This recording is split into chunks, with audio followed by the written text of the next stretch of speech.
Nous allons bénir nos enfants pour qu'ils aillent à l'école le dimanche, c'est bien ça? Voilà, avec... comment on t'appelle là-bas? C'est Ya Magali, Tata Magali ou... Comment les enfants t'appellent? La Yofa. Voilà, alors nous prions pour nos enfants. Seigneur, merci pour ces précieux trésors que tu nous as donnés. Et ils sont la bénédiction que tu as donnée à El Shaddai. Et ta bénédiction, tu déclares que tu ne l'as fait suivre d'aucun chagrin. Ces enfants sont notre bénédiction et nous nous réjouissons de les avoir. Ils ne sont pas à nous, tu les as prêtés à chacun d'entre nous pour un temps et c'est pourquoi nous te les confions. Que tu les bénisses dans leur classe, que tu bénisses les monitrices qui vont s'en occuper afin que la parole que tu as prévue pour chacun des enfants leur soit dispensée droitement dans toute la vérité. Au nom de Jésus. Soyez bénis, chers enfants, et que Dieu vous accompagne ce dimanche au nom de Jésus. Amen. Alléluia. Nous acclamons le Seigneur et nous comptons sur lui pour que nos enfants soient heureux parce que nous avons un Dieu qui s'occupe de nos enfants. Amen. Alors voilà, bienvenue à vous tous dans la maison de Dieu cet après-midi. Alléluia. Vous avez eu l'occasion de saluer votre voisin? Hein? Je sais que Serge, il fait ça bien. Amen. Alors, je vais vous faire sauter encore un tout petit peu. Là où il y a la joie de Dieu, là, il y a aussi la liberté. Amen. Alors, alléluia. Alors, préparez-vous. Nous allons danser, nous allons sauter pendant quelques 5-10 minutes avant de voir ce que le Seigneur a pour nous. Come on, Denise.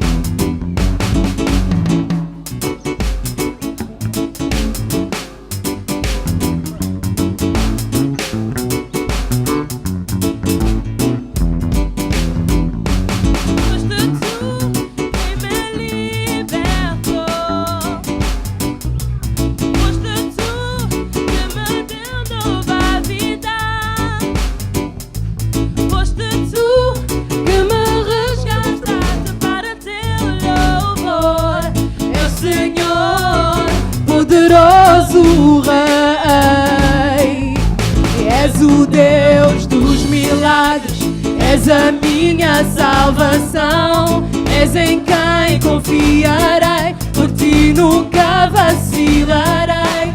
És dia me salvaste e entregaste tudo por mim, só para ti eu viverei. Jesus, Jesus, grande amigo Jesus, da morte me livraste e para ti eu cantarei. Jesus, Jesus, grande amigo Jesus, da morte me livraste e para ti eu cantarei.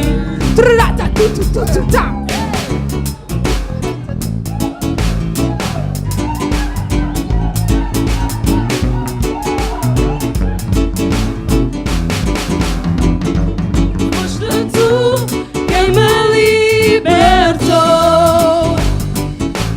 foste tu quem me deu nova vida. Foste tu que me resgataste para teu louvor. És Senhor, poderoso Rei. És o Deus dos milagres, és a minha salvação. És em quem confiarei, por ti nunca vacilarei. És dia me salvaste e entregaste tudo por mim, só para ti eu viverei. Jesus, Jesus, grande amigo Jesus, da morte me livraste e para ti eu cantarei.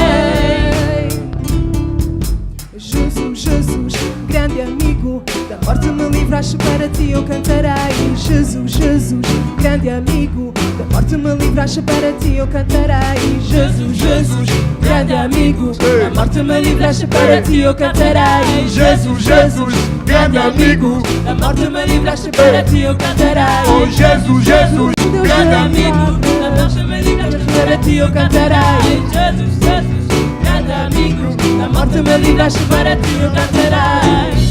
Tu és o Deus de milagres, és a minha salvação.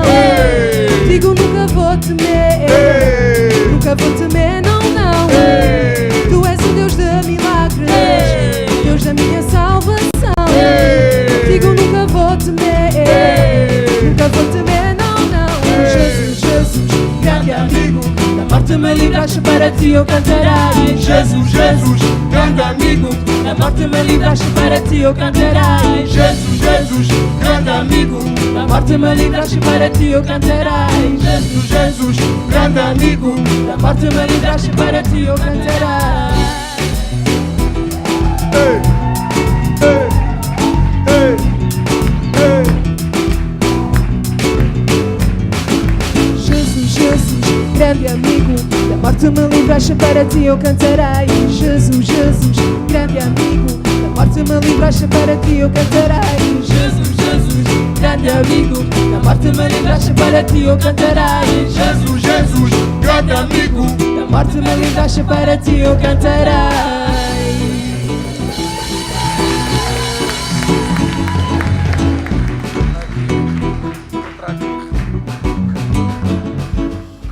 En français, pour ceux qui ne parlent pas portugais. Bon, ça veut dire Jésus, Jésus, mon grand ami, de la mort tu m'as sauvé. Et voilà. C'est tout. Et je veux t'adorer. Je vais t'adorer parce que tu m'as sauvé de la mort et tu es mon grand ami. Alléluia. Nous l'acclamons parce qu'il est notre grand ami. Amen. Alléluia. Gloire à Dieu. Amen. Alors nous restons debout. Nous allons confesser notre foi dans le Dieu en qui nous croyons avant d'entendre ce que Dieu a pour nous cet après-midi. Merci beaucoup à l'équipe de louange. Rejoignez votre place. Nous confessons ensemble. Je crois en Dieu, le Père Tout-Puissant, Créateur du ciel et de la terre. Je crois en Jésus-Christ, son Fils unique, notre Seigneur, qui a été conçu du Saint-Esprit et qui est né de la Vierge Marie. Il a souffert sous Ponce Pilate. Il a été crucifié. Il est mort. Il a été enseveli. Il est descendu au séjour des morts. Le troisième jour, il est ressuscité des morts. Il est monté au ciel. Il s'est assis à la droite de Dieu, le Père Tout-Puissant. Et il viendra de là pour juger les vivants et les morts. Je crois au Saint-Esprit. Je crois en la Sainte Église universelle, la communion des saints, la rémission des péchés, la résurrection du corps et la vie éternelle avant. Amen. Avant de vous asseoir, dites à votre voisin de gauche, si jamais tu tombes, débrouille-toi pour tomber sur le dos. Dis à l'autre voisin, si jamais tu dois tomber, débrouille-toi pour tomber sur le dos. Mettez-moi un peu de fraîcheur par ici et ramassez les micros, s'il vous plaît. Merci beaucoup. Alors, chers internautes, que Dieu vous bénisse. Et vous qui avez fait le déplacement de cet après-midi, que Dieu vous bénisse. Je vous invite à vous asseoir. Alléluia. Alors, nous sommes dans ce premier dimanche après notre convention 2018. C'était la 8e du genre. Et je crois que Dieu nous a visités. Je ne sais pas si quelqu'un a vécu quelque chose de particulier pendant cette convention. Je voudrais juste une femme et un homme, à tour de rôle, qui vont juste expliquer en 2 minutes ce qu'il ou elle a vécu pendant cette convention. Une femme et un homme qui étaient là. Rapidement, pas tous à la fois, une seule femme et un seul homme. Parmi les femmes, vous n'avez rien vécu à la convention? Ok, viens l'homme. Et quelle est la femme qui va venir? Merci Nicole, viens. Voilà. Gloire à Dieu. Merci. Montez là. Voilà. Oui, honneur aux dames, hein. C'est bien, c'est bien, c'est bien. C'est la fête des mères où? Non, non. En Côte d'Ivoire, non. Chez nous, c'est dimanche prochain. Même pas. C'est le 10. Oui. Uh-huh. Alors pour moi c'était un peu compliqué de venir les 3 jours, bon, comme le Seigneur nous conduit toujours. Et je bénis le Seigneur d'être vraiment au bon endroit. Donc le vendredi, j'ai pu trouver la solution pour venir. On a déjà été tous bénis, je pense.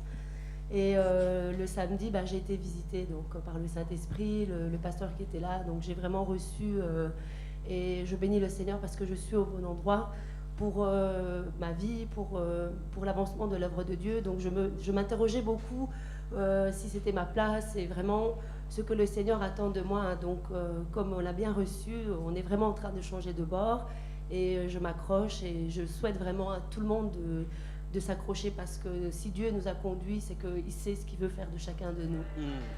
Amen. Merci beaucoup, Nicole. Sois béni. Gloire à Dieu. Bon, gloire à Dieu. Merci, Jo. Franchement, ça a été, je ne sais pas pour vous, mais c'était 3 jours où il y a eu vraiment une telle présence du Saint-Esprit.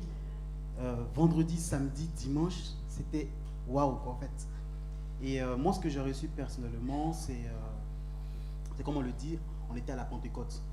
Donc, on a reçu un vin nouveau, on a reçu un esprit nouveau qui nous a donné la force. Et ce que j'ai reçu aussi, c'est la montagne qui a aplani. Et moi, personnellement, comment je l'ai appliqué, comment je l'ai reçu les jours après, c'est que ça m'a donné une force nouvelle pour commencer à parler de Jésus. Et pour faire une petite parenthèse, j'ai commencé à le faire avec des drogués en griffe qui sont en Luxembourg. Et c'est bizarre parce que le Saint-Esprit se manifeste quand tu vas vers les gens. Ils sont ouverts à t'écouter et tu sens vraiment que le Saint-Esprit est en train de faire son œuvre. Et je bénis le Seigneur pour ça et je rends gloire à son nom. Merci. Amen. Amen. Gloire à Dieu. Alléluia. Alors, ça a été une convention extraordinaire. Et j'espère qu'après une telle convention, vous n'allez pas rester assis comme on l'a fait avant la convention. Alléluia. Alors, j'ai été béni parce qu'il y a une famille qui offre déjà sa maison pour accueillir un groupe de prière chaque mercredi. Et je vous encourage. Ouvrez votre maison pour accueillir un groupe de prière. Le plus vite possible. Démarrez.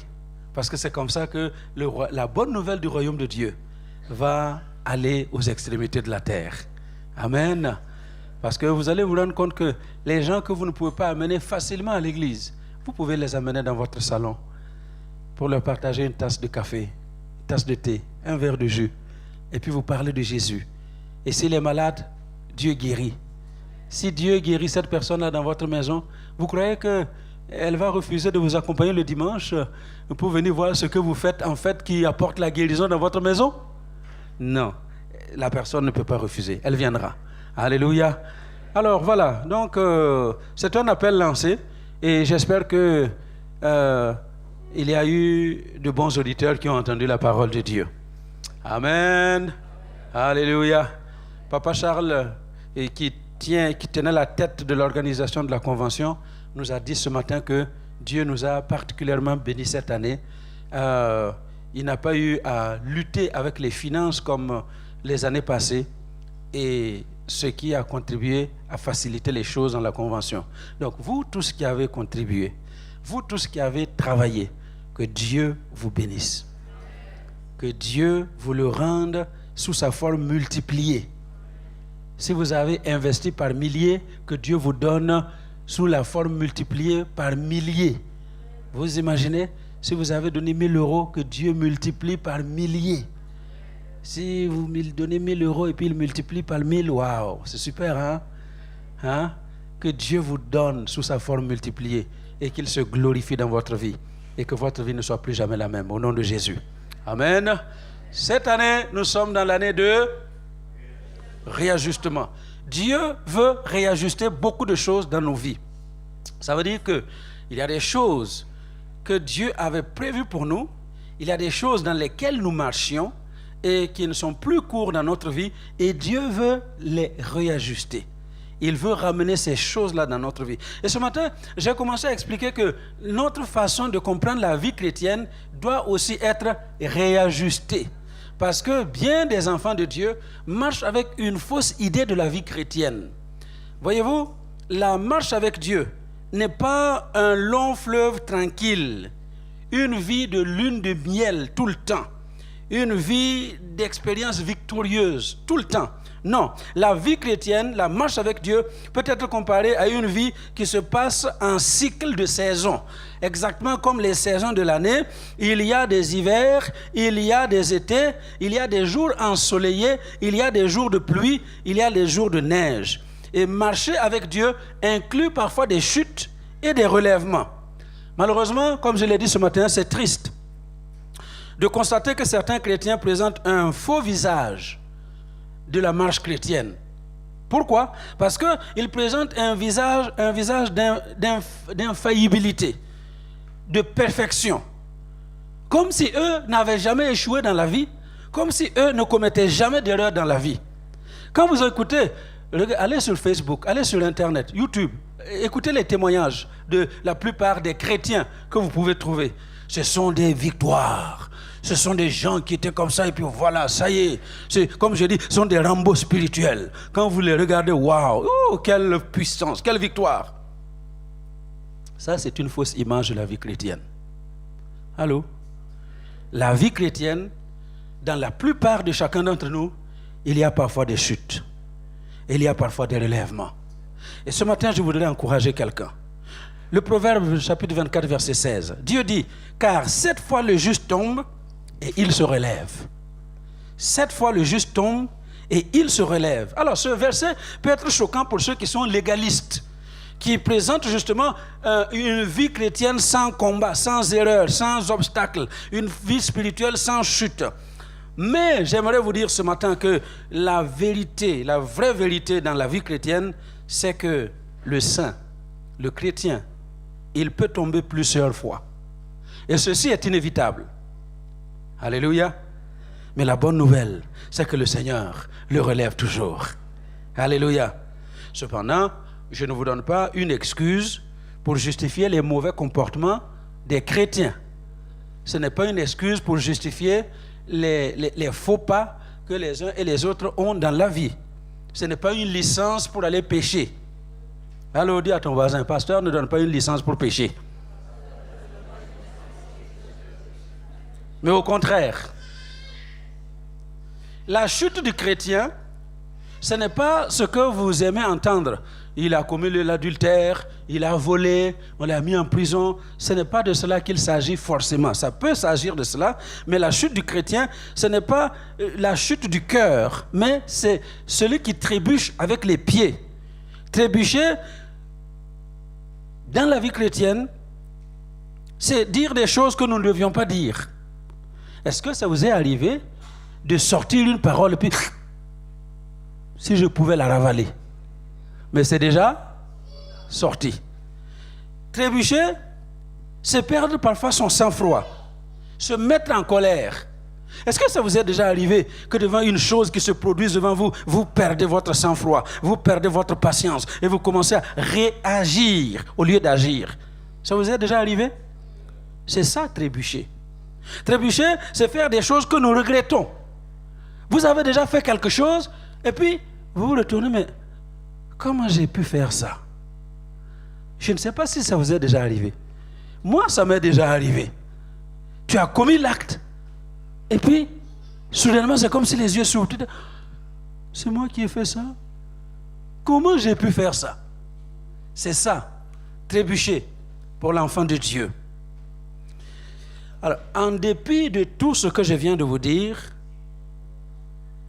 le cœur de l'enfant de Dieu, le cœur du juste, même si il a dit quelque chose qu'il ne devait pas dire, même s'il a perdu son sang-froid, même s'il a fait quelque chose qu'il regrette, son cœur est toujours tourné vers Dieu.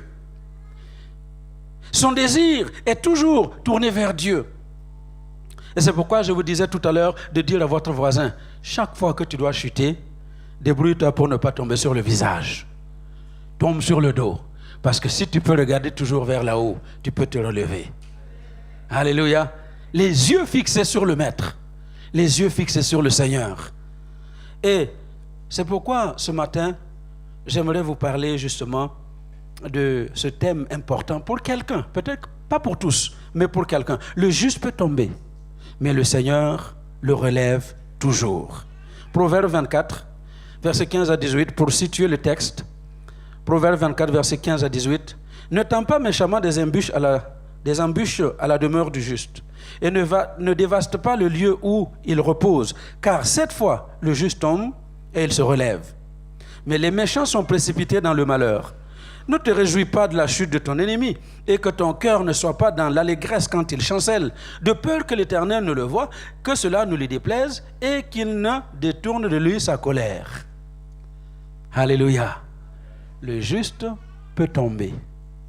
Le chrétien que tu es peut tomber, mais Dieu va te permettre de te relever. Alléluia.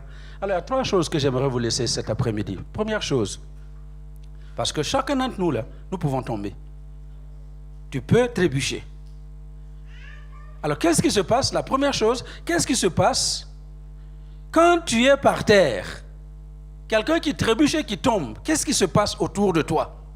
Première chose qui se passe autour de toi, il y a des bruits qui vont courir autour de toi. Tu vas entendre des gens autour de toi qui vont dire, il n'y a plus de salut pour lui. Lui qui a marché avec Dieu, lui qui a prêché, lui qui nous a témoigné, lui qui va tous les dimanches à l'église, lui qui prie, lui qui fait ci, qui fait ça. Lui, maintenant il est tombé. Il n'y a plus de salut pour lui. Ça, c'est quelque chose que vous allez entendre autour de vous.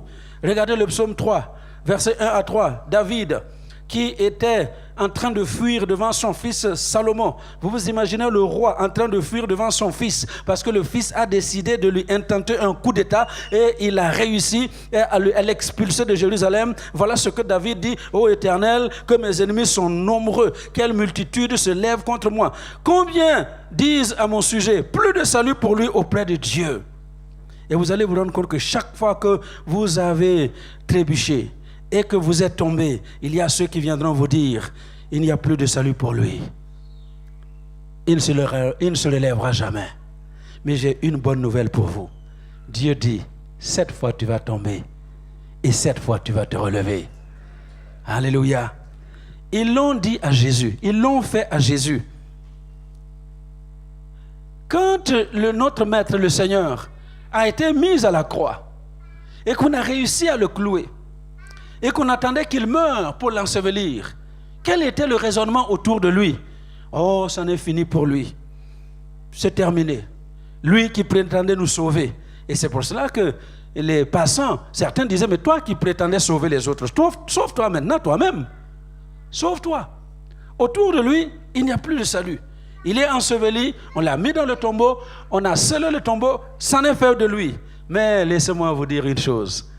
Même si on vous a enterré, même si on a mis le scellé, même si on a dit que c'est terminé, dis à ton voisin, ce n'est pas encore terminé.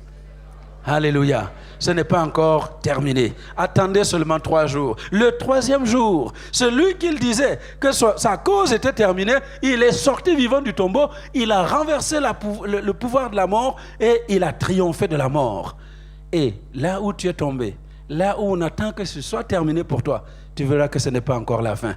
Aussi longtemps que tu peux garder les yeux vers le Maître, ce n'est pas encore la fin. Amen.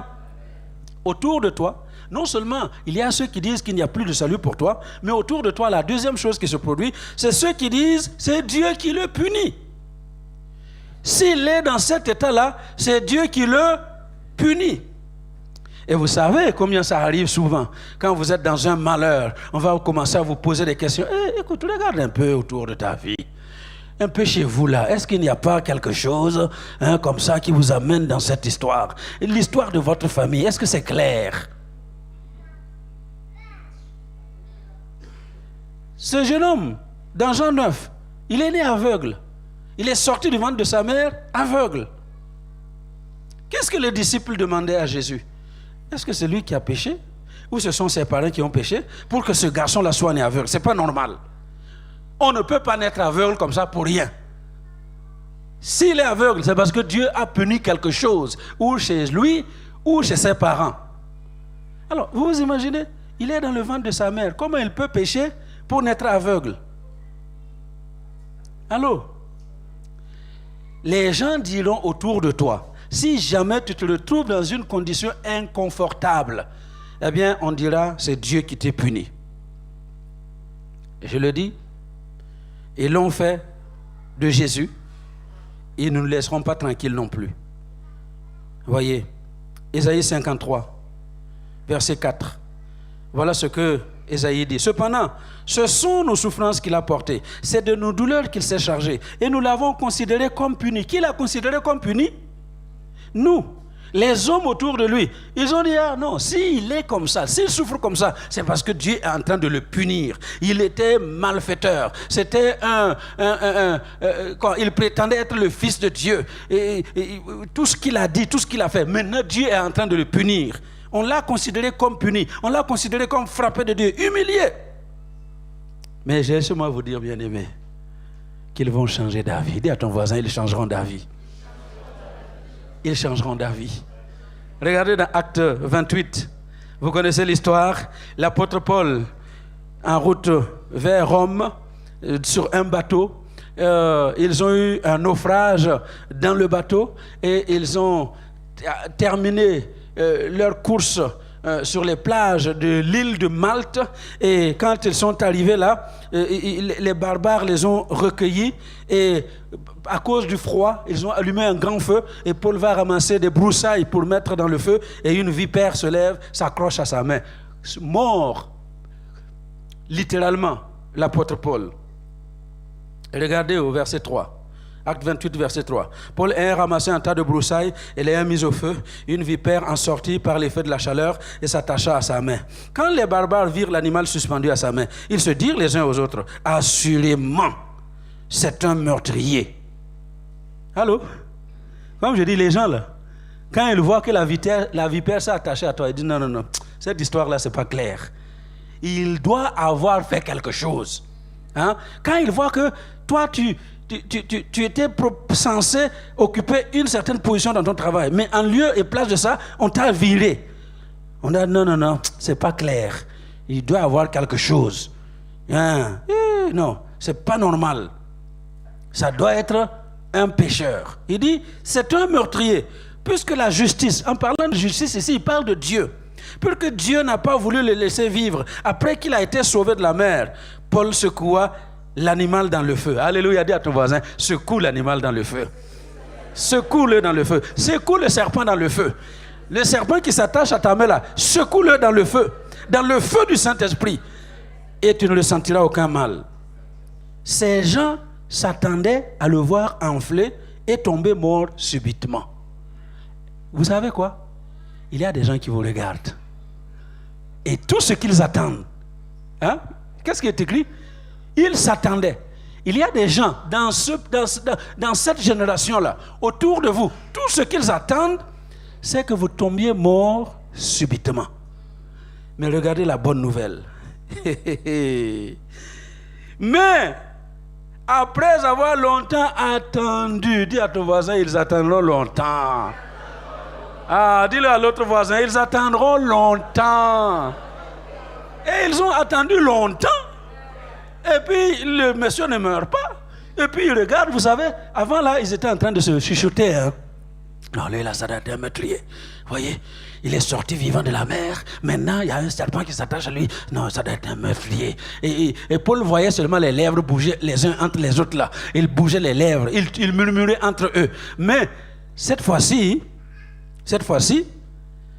ayant attendu longtemps, voyant qu'il ne lui arrivait aucun mal, ils changèrent d'avis. Et qu'est-ce qu'ils disent? Non, c'est un Dieu. Alléluia. Vous savez quoi? À la suite de cette épreuve-là dans laquelle tu te trouves, à la suite de cette chute dans laquelle tu te retrouves, les gens vont changer d'avis. Ils changeront d'avis. Et ils risquent de finir par te dire, non, celui-là, non, il a quelque chose de Dieu en lui. Et en effet, tu as quelque chose de Dieu en toi. Le Saint-Esprit est en toi. La puissance de Dieu est en toi. Et c'est cette puissance qui va t'amener à sortir victorieux de ce qui t'accable aujourd'hui. Amen. Alors, quand tu es par terre, donc il y a ceux qui disent, il n'y a plus de salut pour lui. Il y a ceux qui disent, c'est Dieu qui les punit. Et la troisième chose qui va arriver autour de vous quand vous êtes par terre, il y a ceux qui disent, achevons-le. Et je le répète, la seule armée dans ce monde où les soldats achèvent les blessés, c'est l'église de Jésus-Christ. C'est l'église. Sur le terrain, j'ai été un soldat, j'ai été en guerre. Sur le terrain, quand tu as un combattant qui est blessé, on ne le laisse pas sur le champ de bataille. C'est pour cela que pendant la formation militaire, on fait ce qu'on appelle les levées portées. Levées portées, c'est prendre ton copain avec ton sac à dos de 20 kilos sur le dos et puis le prendre et courir une centaine de mètres, autant de mètres, pour déjà te préparer à ce que si ça arrive sur le champ de bataille et avec ton sac à dos et avec ton arme, tu puisses porter un copain, un camarade de compagnie pour le sortir du champ de bataille. Mais qu'est-ce que les chrétiens font? Le jour où ils apprennent que tu es tombé, pasteur, tes filles là qui chantent à la louange, est-ce que tu sais qu'il y en a qui ont des copains? Et toi tu les laisses à la louange? On va vous enfoncer je ne sais pas quoi dans le dos pour vous achever. Au lieu de venir vous trouver pour dire, ma soeur, ce que tu fais là n'est pas bien. On ne te parle pas, hein? On vient seulement trouver le pasteur. C'est pour ça que je n'écoute jamais les gens qui viennent. Au lieu d'aller voir la personne, vient me dire là, je t'écoute, hein, mais je ne fais rien. Parce que si tu es sincère, tu dois aller voir la personne pour lui dire. Allô? Hein? Donc si vous avez l'habitude de venir me dire, pasteur, tel a fait ça, je ne fais rien. Allô? Si tu sais ce qu'il a fait, va le trouver. Ne viens pas me voir. Allô? Les gens qui achèvent. Et ils disent, non, achevons-le. Il y a des gens qui vont... Vous êtes par terre en train de ramper, essayant de toutes vos forces pour pouvoir vous relever. Et puis recommencer à lire la Bible, recommencer à prier. Et quand vous rencontrez quelqu'un, hey, ma soeur, ça fait longtemps, hein? Ça fait longtemps qu'on ne te voit pas à l'église. Tu as son numéro de téléphone. Quand tu as vu qu'elle ne vient pas à l'église, pourquoi tu n'appelles pas pour dire, ma soeur, qu'est-ce qui se passe? Tu attends seulement 3 mois après quand elle vient pour lui dire, ça fait longtemps. Ça, c'est pour t'écraser encore, hein? Allô? Tuons-le! Achevons-le! C'est ce qui arrive quand vous êtes par terre. Et dans la Bible, j'ai trouvé des hommes qui ont agi comme ça. En effet, comme le diable, pour pouvoir achever des gens quand ils étaient littéralement par terre. Genèse 34. Genèse 34, c'est l'histoire de Jacob avec ses enfants. Ses enfants, dont impliquant sa fille Dina. Il avait une fille qui s'appelait Dina. Et ils arrivent chez les Sichémites.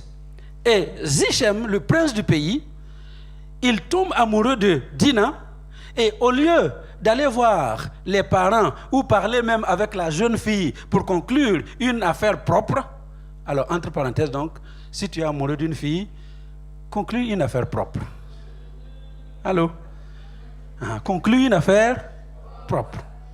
Ma soeur, si tu aimes un garçon, attends qu'il conclue une affaire propre. Et lui, au lieu de conclure l'affaire propre, parce qu'il était le prince du pays, il fait enlever la fille. Et sans autre forme de procès, il l'amène dans sa case, et puis il la viole, et voilà. Il la déflore. C'était la première fois qu'elle avait des rapports avec un homme. Et quand les enfants de Jacob, ses frères, apprennent que le prince du pays a déshonoré leur sœur, ils ont dit, ils n'ont rien dit. Voilà. Ils n'ont rien dit. Mais ils ont conçu quelque chose.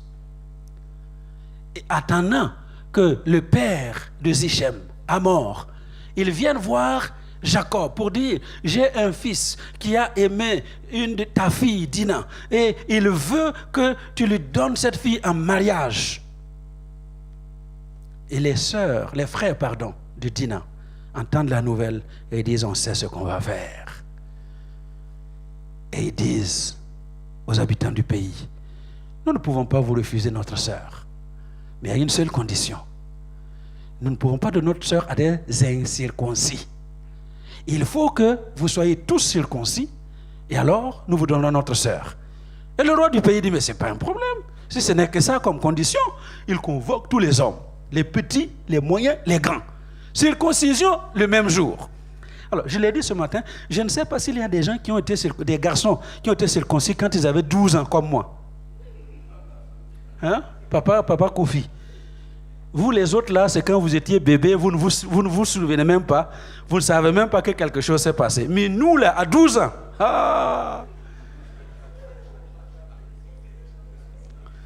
comme je vous dis, il y a un enclos où il y a l'infirmier avec ses outils pour... Et puis de l'autre côté, il y a un grand enclos avec ceux qui devaient être... Ceux qui doivent être circoncis et le monsieur qui est circoncis. Donc, vous êtes à 100 mètres. Mais à 100 mètres là-bas où on était, on entendait les hurlements de l'autre côté. Ça crie, ça hurle.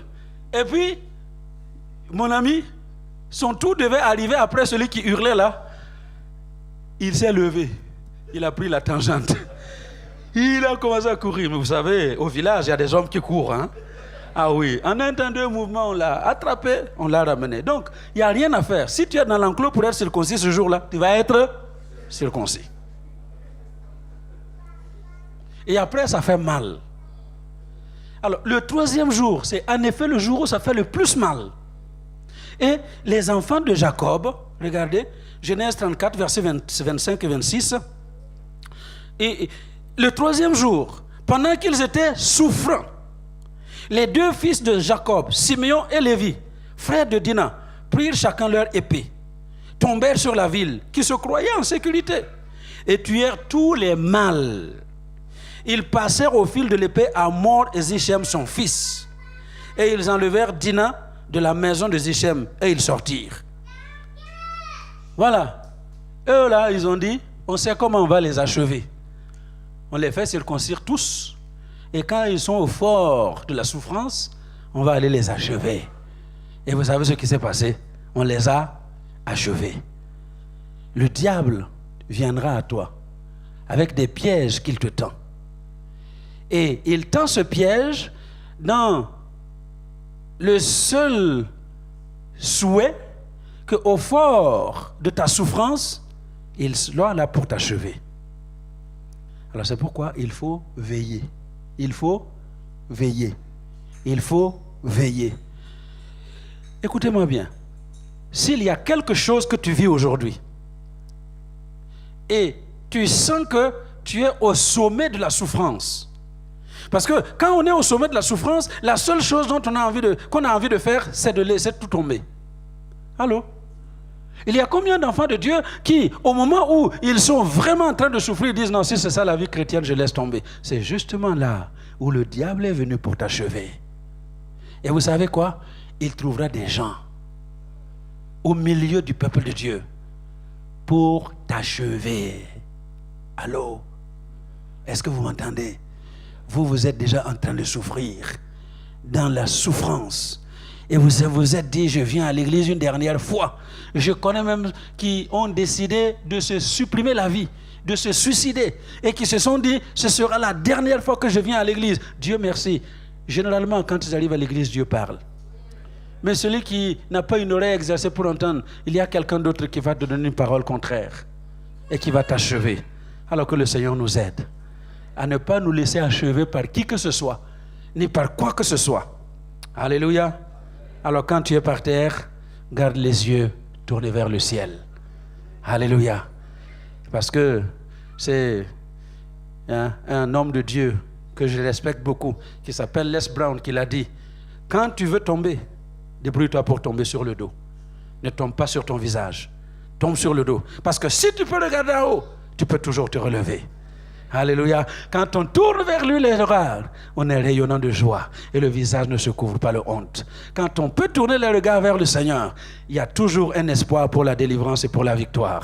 C'est pourquoi ce matin, j'aimerais orienter le visage de chacun d'entre nous vers le Seigneur, qui est seul capable de te relever, de te sortir de la poussière dans laquelle tu es tombé, de t'arracher de la boue dans laquelle tu es tombé, parce qu'il est le Seigneur qui arrache le pauvre de son fumier et qui le fait asseoir parmi les grands. Il arrache l'indigent de la poussière, il le lave très bien avec le sang de Jésus et il le fait asseoir parmi les puissants. Alors c'est pourquoi il faut garder le regard fixé sur lui. Est-ce que vous m'entendez ce matin? Alléluia. Alors, la deuxième chose que je vous laisse ce matin, je vous ai dit donc que, premièrement, c'est ce qui se passe autour de vous quand vous êtes tombé. Et la deuxième chose, c'est une illustration avec la vie de David. Dans 2 Samuel 11, vous avez une illustration évidente avec la vie du roi David. Alors, je l'ai dit ce matin, vous voyez, il y a des étapes. Il y a des étapes qui vous amènent à la chute. Et si vous ne faites pas attention, ces étapes-là vont vous amener aussi à chuter. Et la vie de David est une illustration. Regardez, dans 2 Samuel 11, vous allez constater, si vous lisez bien la vie du roi David, que jusqu'au chapitre 10 de 2 Samuel, chaque fois qu'il y a une guerre, David était sur le champ de bataille avec les soldats. Allô? Chaque fois qu'il y a combat, il est à la tête de ses troupes. Alors dis à ton voisin, dis-lui, si tu entends le bruit d'un combat, ne reste pas à la maison. Va sur le front avec les autres. Alléluia. Ne reste jamais à la maison. Va au front avec les autres. Parce que la seule fois où il va commencer à rester à la maison, eh bien, ça va l'amener à la chute. Vous voyez, à la fin du chapitre 10, pas à la fin, au milieu du chapitre 10, David est attaqué par les fils d'Ammon. Et qu'est-ce qu'il fait? Il envoie contre eux Joab et toute l'armée. Il envoie contre eux Joab et toute l'armée, les hommes vaillants. Et lui-même, il reste à la maison. Et la première chose qui va se produire, qui va amener la chute de David, c'est le désœuvrement. Le désœuvrement. Allô? Est-ce que vous m'entendez? Le fait de rester sans rien faire. Chapitre 11, 2 Samuel 11, versets 1 et 2. L'année suivante, au temps où les rois se mettaient en campagne, David, qu'est-ce qu'il fait? Il envoya Joab avec ses serviteurs et tout Israël pour détruire les fils d'Ammon et pour assiéger Rabat. Mais David resta à Jérusalem. Si tu restes à la maison pendant que les autres sont au combat, tu ouvres une porte pour chuter. C'est pourquoi j'insiste, quand il y a des convocations pour la prière, il y a des convocations pour les jeunes à l'église, il y a des convocations pour des événements comme la convention, les grandes rencontres, il ne faut jamais rester à la maison.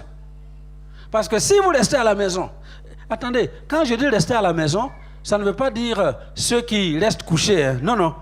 Rester à la maison, c'est être absent à l'événement que Dieu a convoqué. Donc vous pouvez être en train de voyager, de vous amuser au parc et tout. Vous n'êtes pas à la maison, hein, mais vous n'êtes pas au lieu de l'événement. C'est ça que j'appelle rester à la maison. Donc tout ce qui est convoqué, ne soyez pas absent. Parce que si vous restez absent, il y a la deuxième chose qui va vous arriver, c'est la convoitise. La convoitise. David reste à Jérusalem. Un soir, donc il est à Jérusalem, il se tourne les pouces. Pendant que les autres sont au front, lui, il ne sait pas quoi faire. Et un soir, il se lève de sa couche et comme il se promenait sur le toit de la maison royale, il aperçut de là une femme qui se baignait et qui était très belle de figure. Parfois, je me dis, mais est-ce qu'il employait des jumelles ou des loupes? Comment il a fait? Il est là au sommet là du toit de la maison royale. Et de loin là-bas, il sait que voilà une femme belle de figure. Hein?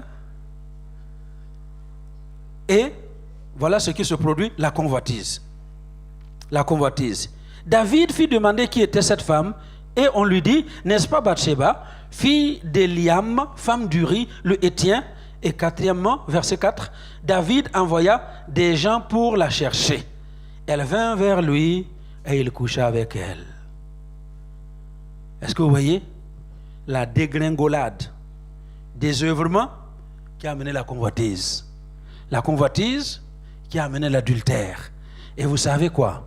Quand vous entrez dans cette sphère-là, la quatrième chose qui va vous arriver, c'est de tenter de dissimuler les choses. C'est l'hypocrisie. Mais je l'ai dit ce matin, vous voyez, Tout ce qui se fait en secret, ça va toujours être découvert. C'est Jésus qui l'a dit. Il n'y a rien de secret qui ne sera découvert. Il n'y a rien de caché que l'on ne va révéler. Tout ce que vous pensez que c'est caché là, un jour ou l'autre, ça va se révéler. C'est pourquoi dans mon village, on parle beaucoup en parabole. On dit toujours, si quelqu'un s'est caché pour faire quelque chose, soyez tranquille. Quand ça va pourrir, tout le monde va sentir. Est-ce que vous entendez? Vous pouvez vous cacher, vous faites vos choses là. Mais un jour ou l'autre, ça va pourrir. Et ça va sentir.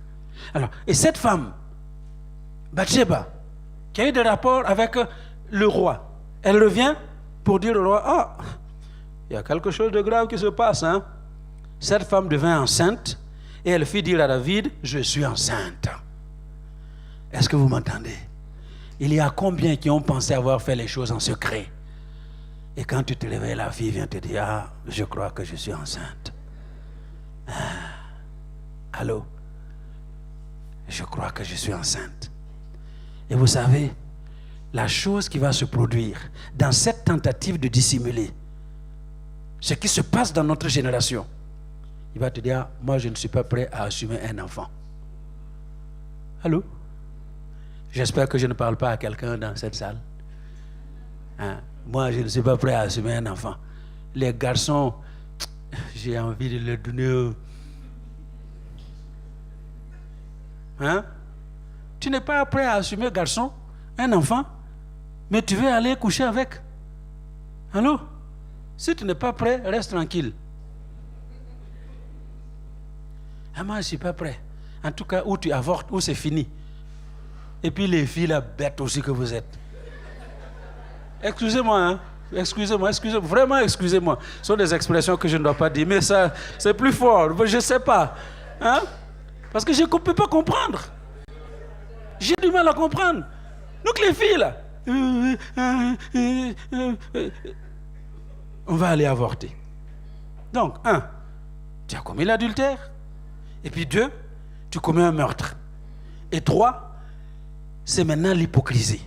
Parce qu'on va tout cacher. Il ne faut pas que papa sache, il ne faut pas que maman sache, il ne faut pas que personne ne doit savoir.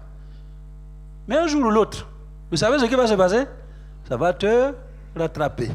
Et ce qui se produit, c'est qu'un jour, tu trouves la bonne personne, tu te maries, et puis l'enfant ne vient pas. Et on dit, mais qu'est-ce qui se passe? C'est la tante là au village. Quelle tante? C'est toi-même la tante au village qui empêche d'avoir des enfants.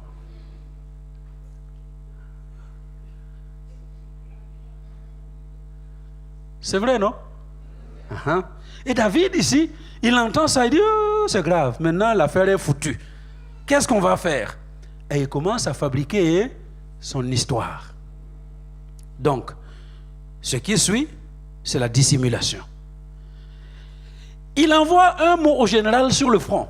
Il dit, le mari de cette femme-là, Uri, il faut le faire, donne-lui congé. Donne-lui congé. Vous avez vu un soldat qui est sur le front, on lui dit, non, toi, viens, va en congé. Ça n'existe pas. Quand on est au front, on est au front. Jusqu'à ce que la guerre se termine. Il n'y a pas de congé. Et lui, il est renvoyé en congé à Jérusalem. Et il arrive et dit non. Le roi lui dit non. Uri, va à la maison. Va te couvrir les pieds. Qui couvre les pieds à la maison? C'est la femme, non? Va te couvrir les pieds. C'est-à-dire, reste à la maison, quoi. Comme ça, s'il retourne à la maison et il a des rapports avec la femme, on peut toujours dissimuler.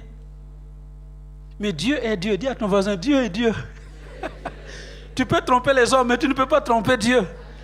Dieu touche le cœur de ce garçon. Il dit, ah non, moi, ô roi, non, je te respecte beaucoup, mais je ne peux pas avoir mes camarades sur le front en train de lutter contre l'ennemi, et moi je vais aller me coucher avec ma femme à la maison. Jamais. Il est resté dans la cour du roi. Ça devient grave. Ce gars-là, je sais tout, il ne veut pas aller. Je fais comment? Je ne vais quand même pas forcer la femme à venir avec lui dans ma cour. Le garçon repart au front. Et vous voyez l'escalade du mal. L'escalade du mal. Quand vous commencez un peu, le diable vous tend encore un peu plus. Et vous tombez dedans. Et puis, il vous donne encore plus. Et vous allez finir par devenir un bandit de grand chemin. Vous voyez, tous les gens qui fument là, il n'y en a pas un seul qui a commencé sa première cigarette avec du hashish. Hein? Ou avec l'héroïne. Vous êtes ensemble, on vient, on va te piquer l'héroïne. Non, non, non. Personne. On commence toujours, petite cigarette. Non, goûte seulement, goûte. Tu vas voir que c'est bon. Je vous dis parce que j'ai fait ça. Hein? Quand j'étais au lycée, on m'a fait ça. Non, toi aussi, goûte un peu. Et puis, tous les fumeurs là, la première fois que tu as goûté, c'est mauvais, c'est pas bon.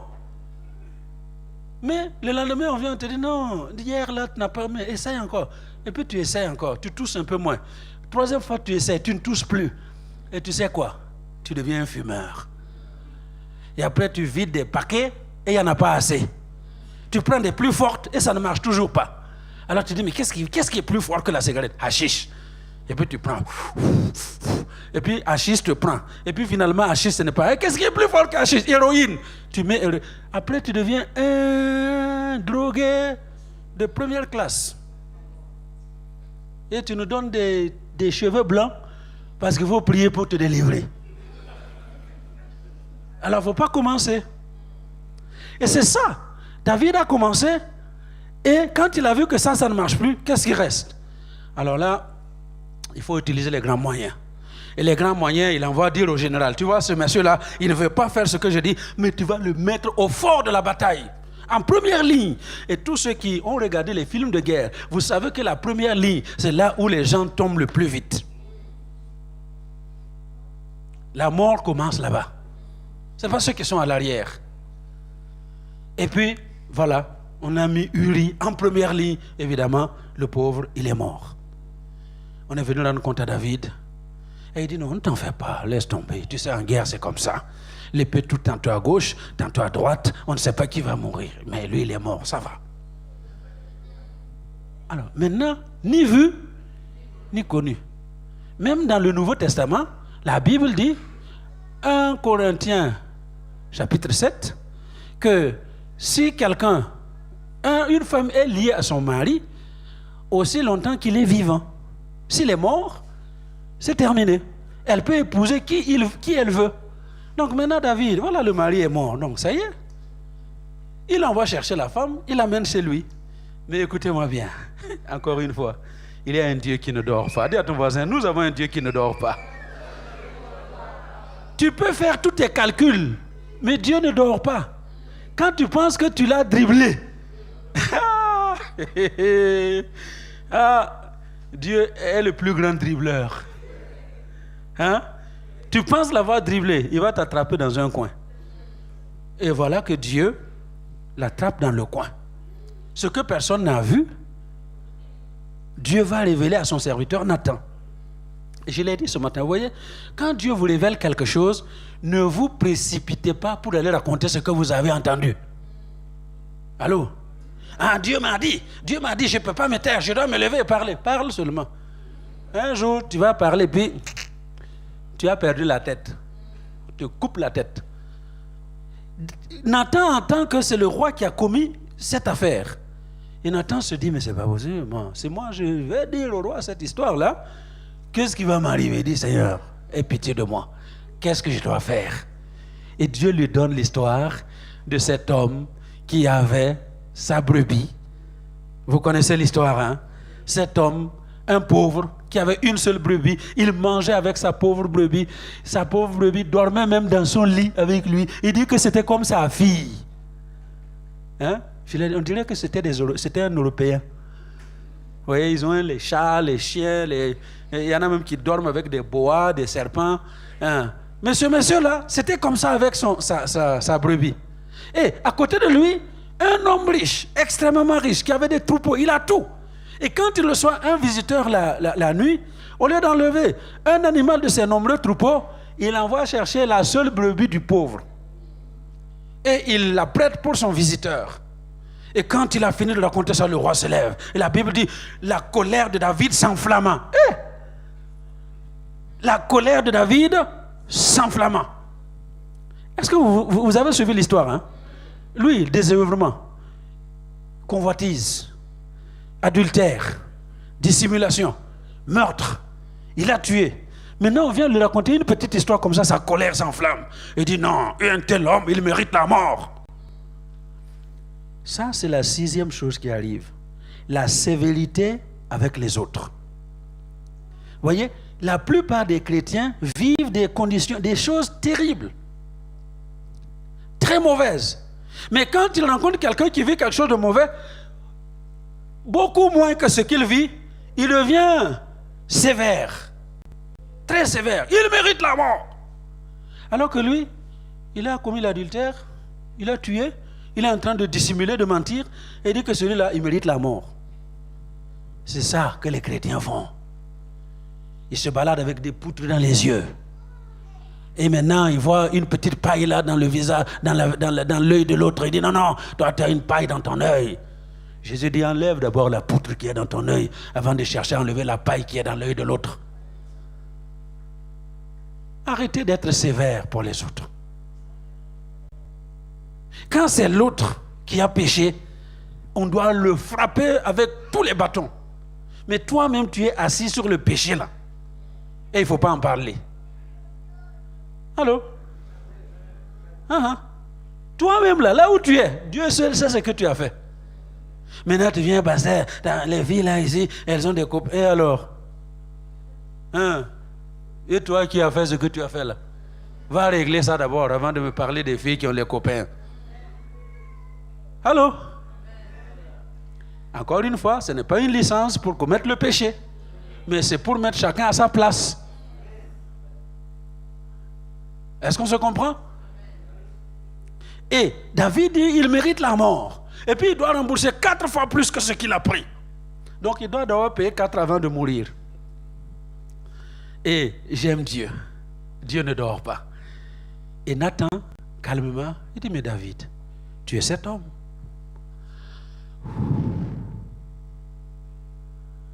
Ce que personne n'a vu, Dieu a vu. Ce que personne ne sait, Dieu le sait. Tu es cet homme. Et vous voyez, David fond en larmes. David demande pardon à Dieu. David pleure devant Dieu à cause de ce péché. Vous connaissez la suite. Je vous raconte tout cela pour vous dire que malgré tout ce que je vous ai dit sur la vie de David, malgré tout ça, Dieu dit de David, dans le livre des Actes chapitre 13 verset 22, il dit, j'ai trouvé David, fils d'Isaïe, homme selon mon cœur, qui accomplira toutes mes volontés. Donc l'homme là qui vient de faire tout ce que je vous ai dit là, Dieu dit qu'il est selon son cœur. Est-ce que vous comprenez ça? Dis à ton voisin, s'il te plaît, ne sois pas plus Dieu que Dieu. Il y a des gens qui se font plus Dieu que Dieu. Ne sois pas plus Dieu que Dieu. Dieu dit, cet homme-là, il est l'homme selon mon cœur. Parce que depuis, dans 1 Samuel chapitre 13, quand Saül a commis la faute et Dieu a décidé de retirer la royauté de sa vie, 1 Samuel 13 verset 13, Samuel dit à Saül, tu as agi en insensé, tu n'as pas observé le commandement de l'Éternel ton Dieu, que l'Éternel ton Dieu t'avait donné. L'Éternel aurait affermi pour toujours ton règne sur Israël. Et maintenant, ton règne ne durera point. L'Éternel s'est choisi un homme selon son cœur. Et l'Éternel a destiné à être le chef de son peuple parce que tu n'as pas observé ce que l'Éternel t'avait commandé. Est-ce que vous m'entendez? Malgré tout cela, Dieu dit de David, c'est l'homme selon mon cœur. Et dans 1 Chronique 21, le diable s'est levé contre Israël. Il a excité David à faire le dénombrement d'Israël. Et malgré tout cela, Dieu dit, David, c'est l'homme selon mon cœur. Parce que l'homme selon le cœur de Dieu, ce n'est pas l'homme qui ne chute pas. Ce n'est pas l'homme qui ne pêche pas. Mais c'est l'homme qui sait toujours garder les yeux fixés sur le Seigneur. Qui sait toujours se repentir. Demander pardon pour ce qu'il a fait. Et aujourd'hui, chers internautes, vous qui êtes là dans la salle, s'il y a quoi que ce soit que vous avez commis, et vous savez que Dieu n'apprécie pas ce que vous avez fait, il dit, si nous confessons nos péchés, il est fidèle, il est juste, pour nous pardonner nos iniquités et nous purifier de toute iniquité. Alléluia. Dieu veut le faire aujourd'hui. Alors, je conclus avec la troisième chose. Relève-toi. Relève-toi. ne reste pas couché. Relève-toi. Parce que Dieu a mis en nous le pouvoir de nous relever. Est-ce que vous m'entendez? La vie même nous enseigne que Dieu a mis en nous le pouvoir de nous relever. Je l'ai dit, si vous n'êtes pas malade, si vous êtes normal, un homme normal, et puis vous coupez les cheveux, qu'est-ce qui se passe? Ça repousse. Vous coupez les cheveux, ça repousse. Si vous coupez les ongles, ça repousse.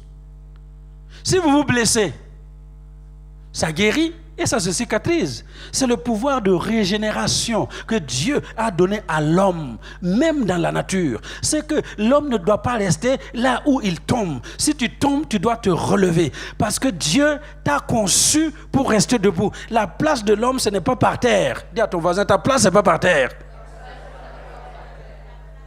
Ta place, c'est debout. Et toutes les femmes veulent leur mari à la maison. Il y a des femmes mariées ici. Quelles sont les femmes qui ne veulent pas leur mari à la maison? Toi, tu ne veux pas ton mari à la maison? Hein? Tu veux ou tu ne veux pas?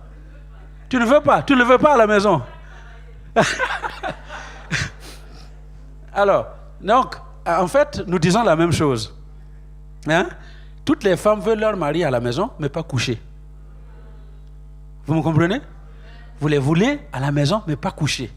Il peut aller travailler, il peut aller faire ses affaires, mais pas rester couché à la maison.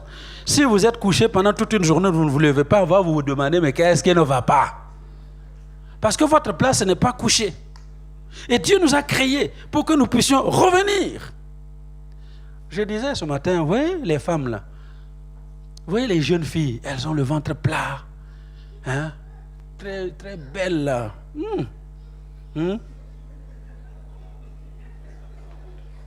Je regarde, hein. Madame Kofi, viens ici. Maman Béa, oh, tu refuses l'appel de ton pasteur? Regardez-moi ça. Alléluia.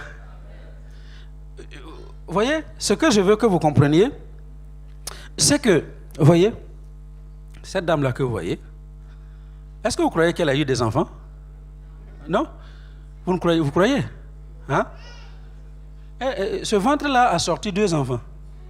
Hein? Papa Kofi, quand elle était enceinte, est-ce que tu peux juste venir nous montrer comment était le ventre? Juste. Hein? C'était comme ça. Hein? Hein? Est-ce que vous vous imaginez? Moi, au début, quand ma femme était enceinte, j'ai dit, oui, qu'est-ce qui va se passer? Donc, c'était comme ça.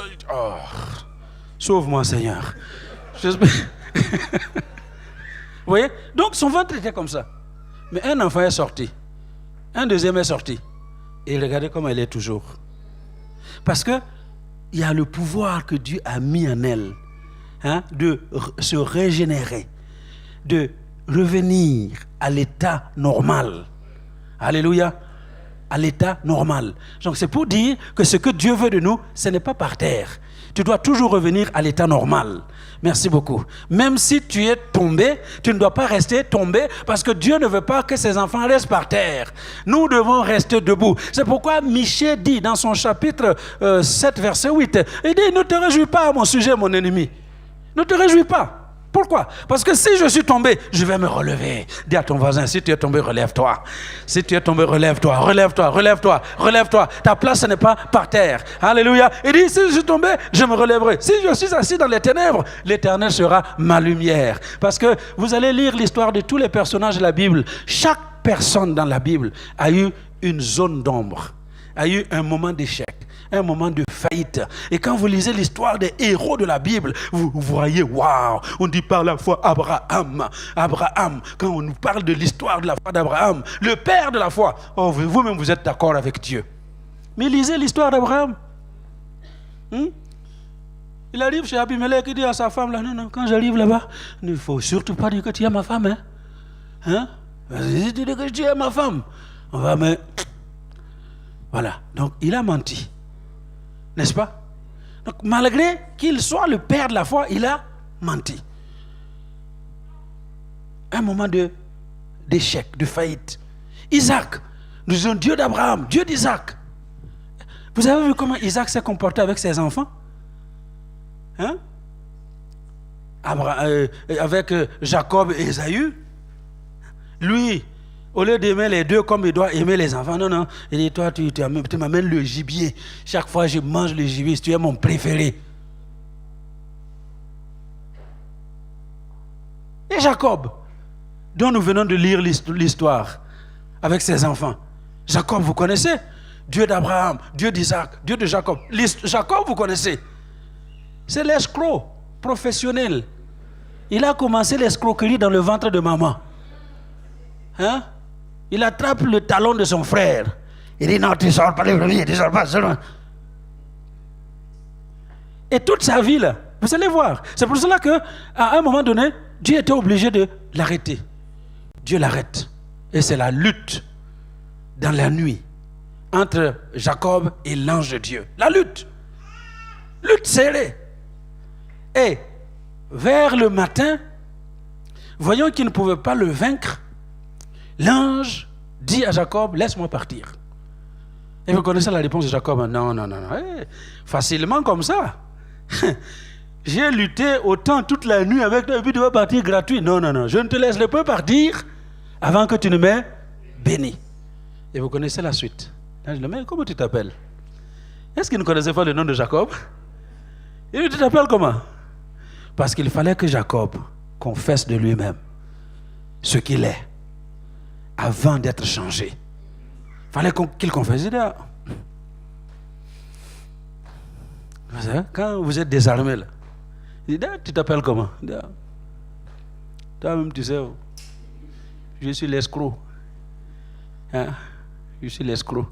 J'ai escroqué mon frère, j'ai escroqué mon oncle, j'ai escroqué l'escroc. Et c'est là que l'ange le dit. À partir d'aujourd'hui, tu ne seras plus l'escroc, mais tu t'appelleras l'homme qui a lutté avec Dieu et qui a été trouvé vainqueur. Alléluia. Mais avant ça, c'est ce qu'il a été. Dans le Nouveau Testament, vous avez des exemples. Pierre, l'apôtre, que l'Église définit comme le premier père de l'Église, après Jésus, celui qui a conduit l'Église. Pierre, vous savez, devant une jeune fille, qui dit, toi aussi tu es parmi les disciples, oh, je te jure, non, celui-là, je ne le connais pas. Et c'était la 3e fois déjà qu'il faisait ça. Et pourtant, Jésus l'a utilisé comme son apôtre. C'est pour vous dire, bien-aimé, quel que soit l'endroit où tu es tombé, quelle que soit la chose qui t'a fait tomber, ça n'a pas d'importance. Dieu te regarde aujourd'hui au travers du sang de Jésus. Dieu ne te voit pas avec les lunettes des hommes. Il y a des lunettes divines. Dieu te voit avec ses lunettes. Alléluia. Là où les gens ont dit, tu es fini, Dieu dit, ce n'est pas encore fini. Là où les gens ont dit, Dieu t'a puni, Dieu te dit, ce n'est pas encore fini. Là où les gens te regardent et disent, ça c'est vraiment une personne qui ne mérite aucune considération, Dieu te regarde avec ses lunettes et il dit, le sang de Jésus est versé pour toi. Christ est mort pour te donner la vie. Alors cet après-midi, j'espère que ce message a parlé à quelqu'un. Relève-toi et avance au nom de Jésus. Amen. Alléluia. Alors puis-je vous inviter à vous lever?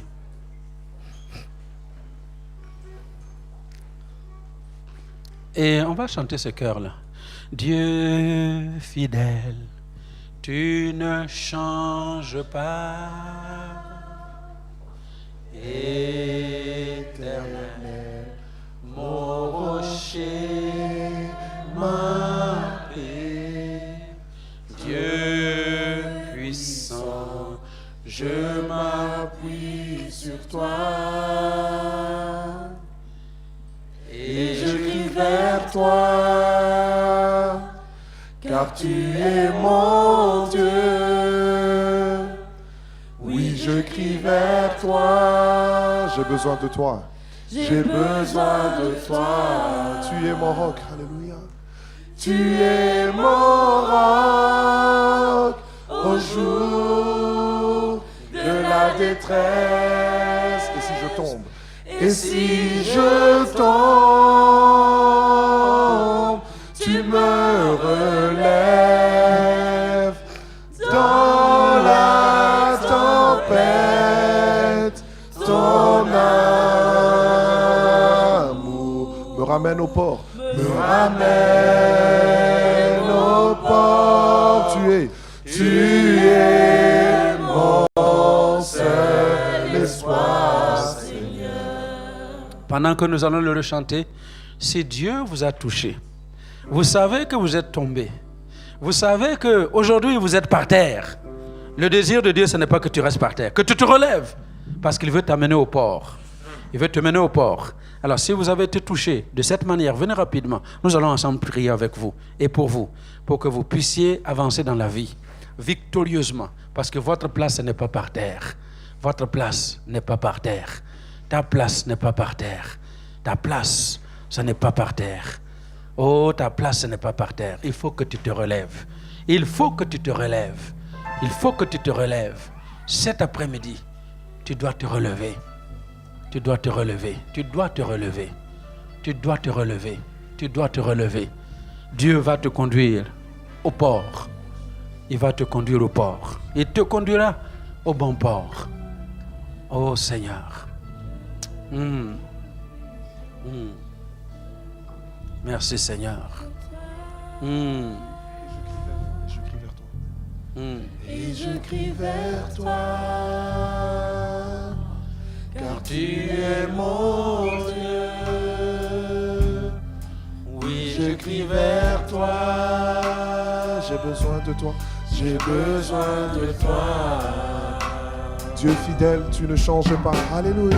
Dieu fidèle, tu ne changes pas. Toi qui es éternel. Éternel, mon rocher, ma paix. Dieu puissant, je m'appuie sur toi. Et je crie vers toi, Seigneur. Alléluia. Et je crie vers toi, car tu es mon Dieu. Oui, je crie vers toi. Oui, je crie vers toi. J'ai besoin de toi. J'ai besoin de toi. Oh, tu es mon roc, Seigneur. Tu es mon roc au jour de la détresse. Et si je tombe, tu me relèves dans la tempête. Dans la tempête, ton amour me ramène au port. Me ramène au port. Tu es, Seigneur, tu es mon seul espoir. Alléluia, tu es mon roc, Seigneur, tu es mon roc, tu es mon roc. Au jour de la détresse. Et si je tombe, Seigneur, et si je tombe, tu me relèves, tu me relèves. Oh, dans la tempête, ton amour me ramène au port. Tu es mon seul espoir. Tu es mon seul espoir, Seigneur.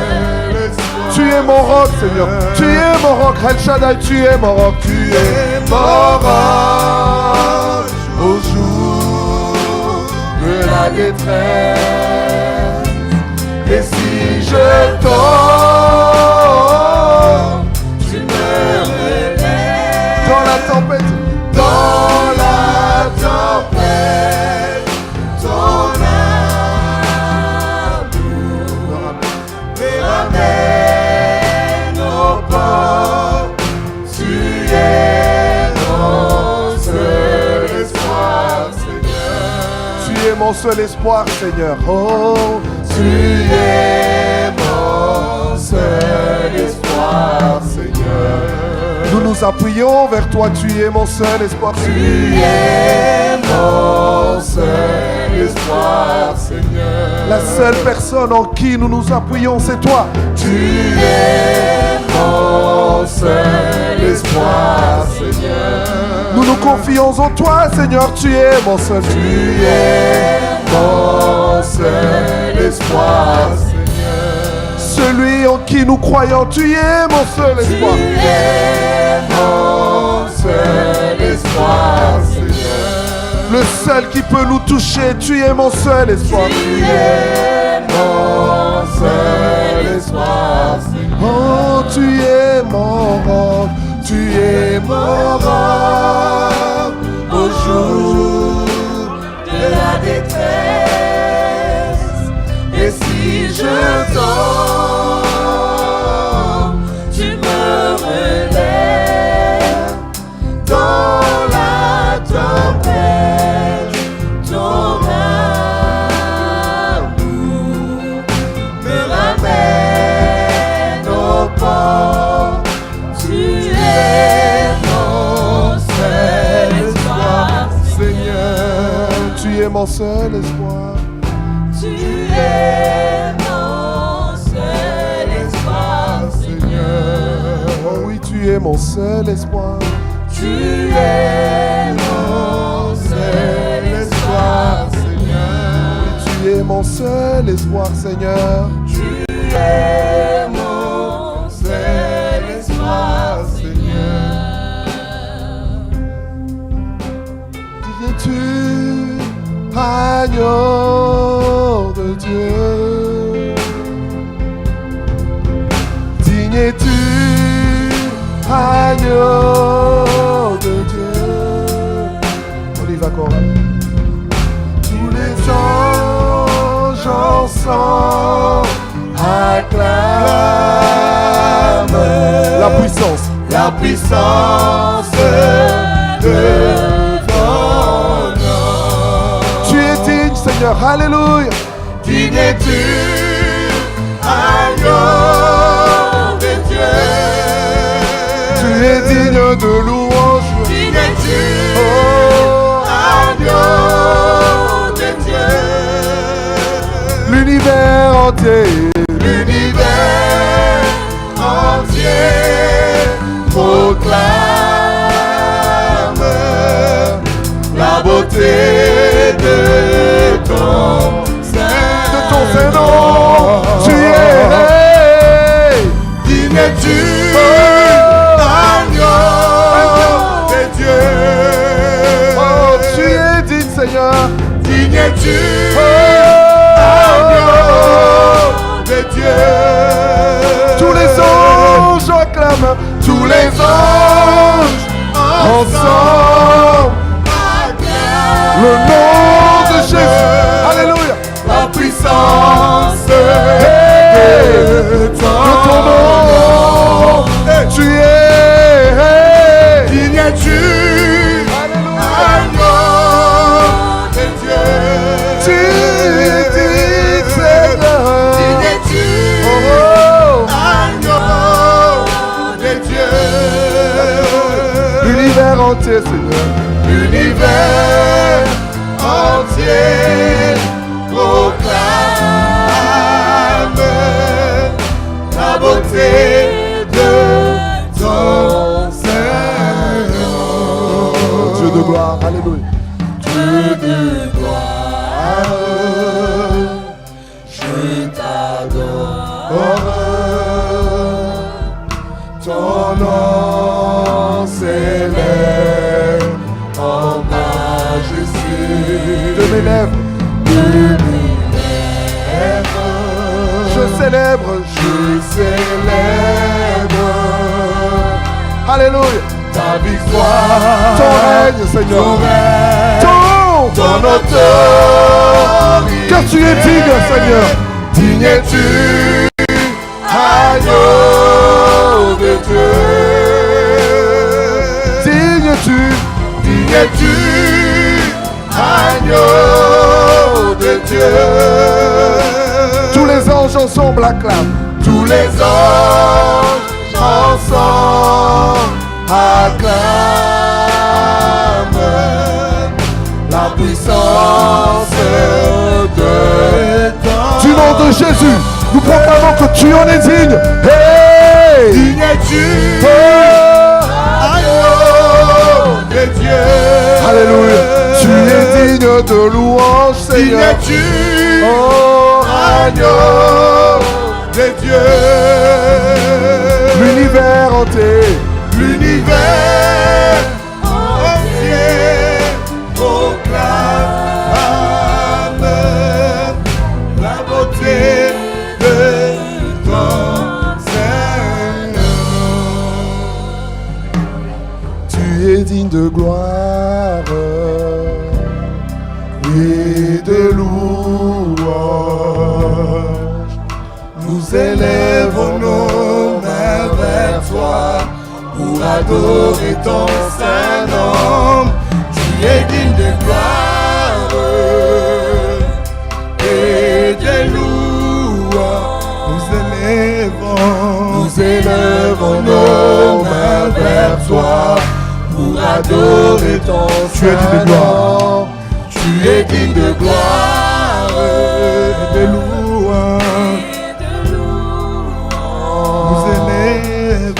Nous élèvons nos mains vers toi pour adorer ton saint nom. Car tu es grand. Car tu es grand, tes miracles sont aussi grands. Nul n'est comparable à toi. Nul n'est comparable à toi. Car tu es grand, tes miracles sont aussi grands. Nul n'est comparable à toi, Yahweh. Nul n'est comparable à toi. Car tu es grand. Car tu es grand. Tes miracles sont aussi grands. Nul n'est comparable à toi, Yahweh. Nul n'est comparable à toi. Car tu es grand. Tes miracles sont aussi grands. Nul n'est comparable à toi. Nul n'est comparable à toi. Tu es digne de gloire et de louange. Nous élevons nos mains vers toi pour adorer ton saint nom. Tu es digne de gloire et de louange. Nous élevons nos mains vers toi pour adorer ton saint nom. Tu es digne de gloire et de louange.